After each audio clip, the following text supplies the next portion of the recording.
What's up, guys? We're here at 2017 Sea Otter at the Cane Creek booth, and I'm describing here the launch edition Blue Helm. It just came out on March 1st.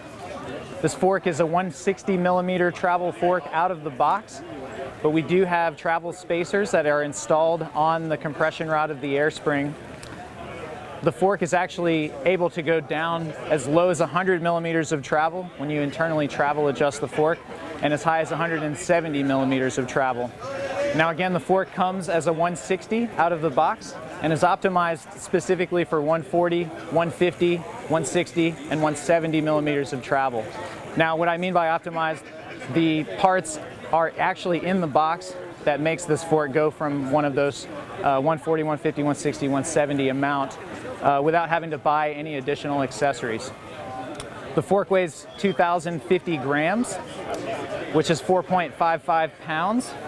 It's got a closed cartridge damper with high speed and low speed compression and rebound. Another proprietary piece of equipment that we have on this fork is the D-lock axle assembly. Now the D-lock axle is actually not threaded to either side of the lowers itself. It's actually a keyed piece. So we do have a lock latch and a keyed entry axle. So the axle has this side up laser etching. So you actually cannot put the axle in wrong. It doesn't go in any other way than this side up. Once you push the axle all the way in, the lock latch locks the axle on this side. Cam lever can be adjusted here. I'm sorry, the tension adjuster can be adjusted here, and then the cam lever closes the axle. This reduces the amount of torsional friction forces that happen on an axle assembly. The post mount is actually 180 millimeters. We've kind of increased that size as a lot of our enduro folks are running larger discs.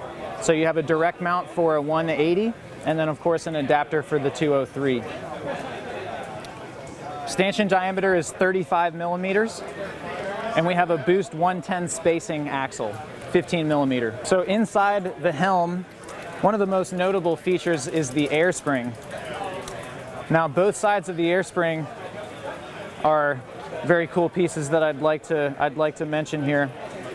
Earlier I was describing the amount of travel that the fork has, and it is dictated by those red spacers that are on the compression rod. So these things are easily pressed on and off of the compression rod here, and each of them are actually 10 millimeters. So the compression rod is optimized without any spacers for 170 millimeters of travel. One spacer will be 160, 150, and of course 140 for 3 spacers. So this compression assembly is 140 mil travel. The difference between the Helm and other competitors right now is the actual setup for your air spring. For setting sag, you do put the air into the top of the valve like you would a standard fork.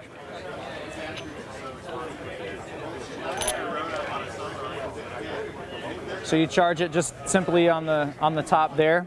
But on the bottom, we've got a cap that is covering this piece here.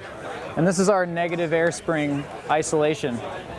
So much like a Presta valve, the gold piece here is designed to unthread and then allow air to be passed from the air piston of the positive air chamber into the negative air chamber. Now what that allows you to do is isolate the amount of air that is in either chamber. So let's just say that you run 75 psi in your fork, you press the button and allow all that air to be transferred into this area, into the negative air spring. You fasten the thread on the bottom to ensure that there is in fact 75 psi in your negative, and then you can either bleed out the air in your positive or increase the air in the positive to then change the amount of air pressure in both chambers. Our volume adjustment assembly here is an index system. It's an accessory-free design that allows you to not buy any sort of additional pieces for your fork. So the wing nut here is designed to come off of the piston, and then there's 8 different indexes on the rod here. You can also run this thing completely open, take the piston off, and press it back on.